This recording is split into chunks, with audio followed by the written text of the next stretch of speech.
Alright, guys, lecture number 2, Byzantium Orthodox Civilization. In 1000, Byzantium, the world of medieval Hellenism, had a direct claim to the classical legacy. In law and politics, Constantinople was the new Rome.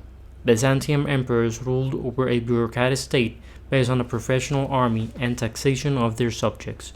Byzantium emperors who trace a direct line of succession to the first Christian emperor, Constantine, looked with disdain on the Frankish or German Holy Roman emperors in Western Europe. In faith, Constantinople was the new Jerusalem. Byzantium had defined their Orthodox faith in the iconoclastic controversy from 726 to 843, and their missionaries had carried the faith to the Slavic peoples of Eastern Europe.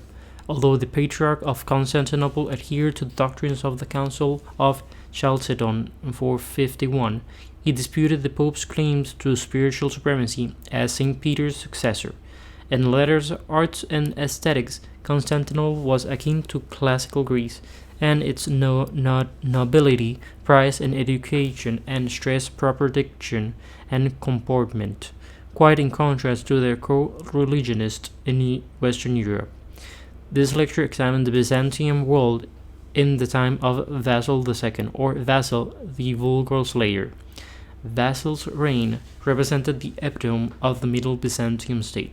The Crusaders in 1095 encountered many of the institutional, religious, and cultural features of the Byzantium world seen in Vasil's time.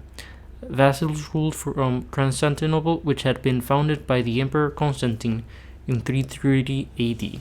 Byzantines insisted that Constantinople was the new Rome, the queen of cities, and the old Rome was inferior.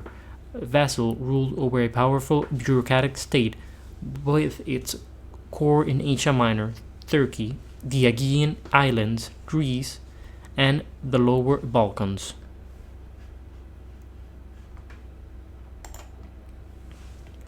Vassal's empire also exerted religious influence beyond its borders among South Slavs and Russians converted to Christianity. Byzantium emperors were the heirs to late Roman political and ideological tradition. Byzantine emperors worked in partnership with patriarchs, spiritual leaders of the Orthodox Church. Byzantium was a single Orthodox community administered by emperors and patriarchs. Clashes between emperor and patriarch were not seen as a struggle between church and state so much as a schism or cutting within the single Orthodox community.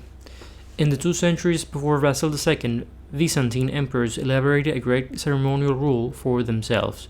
Ceremony glorified emperors and served as a diplomatic weapon. The emperors promoted Roman architectural tradition meant to impress. Indeed, Russian visitors are reputed to have converted upon witnessing a mass in the Hagian Sophia. By the time the Crusades arrived, classical Byzantine religious art, with its icon and rites, was firmly established. The Macedonian dynasty, the family of Basil II, sought legitimacy by upholding the veneration of icons. They endowed churches, monasteries, and schools, establishing orthodoxy as the religion of victory. When the Crusades arrived, they found a rich Christian architectural and religious tradition. Basil II commanded an impressive professional bureaucracy and army. Political power was localized in these provinces by the Byzantine emperor, was not feudalized as in Western Europe. The Byzantine Empire, in contrast, retained the professional institutions of Rome. The emperor had the power to tax subjects and to impose imperial will in law and administration. The Byzantine court and administration was staffed by salaried officials, traditions that impressed Europeans as curious.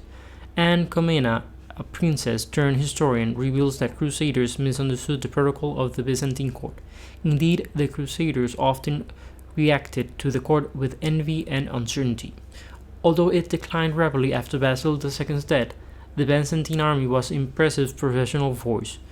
The emperor had 2 forces, a field army in Constantinople known as the scholae, or schools, and the themes, or provincial armies, quartered in different districts of Byzantine Empire.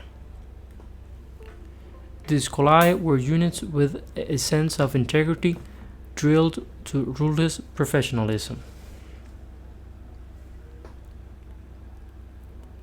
ruthless professionalism. The emperor's elite bodyguard was part of this force. The soldiers of the theme armies were given land in return for imperial service. This system seems similar to the fiefs of medieval Western Europe, but under Byzantine system, central authority was maintained. Basil II also created three field armies on the frontiers in Italy, Syria, and the upper Euphrates. From 1000 on, many Western Europeans served in Byzantine armies and as mercenaries. In addition to being the new Rome, Constantinople was also thought of as the new Jerusalem, the religious center of the Christian world. Many early relics had been transported to the city. Emperors poured money into rebuilding the city as the Christian capital. The Byzantines believed that Constantinople was the center of the world, as Earth was the center of the universe, a view reflected in the ceremonial arrangements of the court.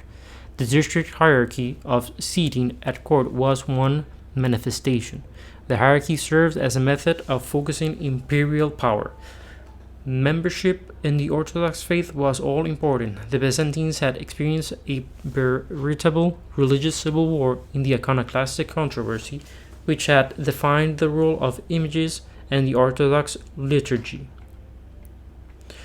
When the Crusades arrived, they encountered a rich Orthodox tradition. The Patriarch of Constantinople exercised more central power and authority over his church than the Pope did in Western Europe. The Patriarch presided over a central imperial church. He was not just the emperor's chaplain. The Patriarch had authority to make appointments to monasteries and bishoprics. Prelates who spent the most time in Constantinople were influenced by patriarchal patronage. The Patriarch also had at its disposal a number of powerful monasteries. In disagreements with the emperor, the Patriarch could call on 10,000 studite monks to riot in the street.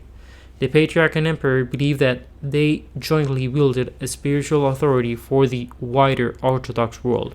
Just as the Byzantine Empire was more than its political boundaries, so too was the spiritual world of Byzantine Orthodoxy.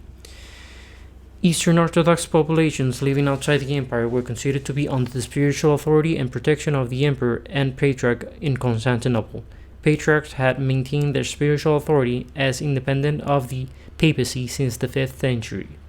Popes and patriarchs had disputed their respective spiritual supremacy since the late Roman period. Popes believed that as the successor of Peter, they could speak on doctrine, but patriarchs held that such issues must be solved by an ecumenical council. These disputes culminated in the Great Schism in 1054. By 1096, the eastern and western Christian worlds had moved in different directions, and the arrival of the Crusades highlighted these differences.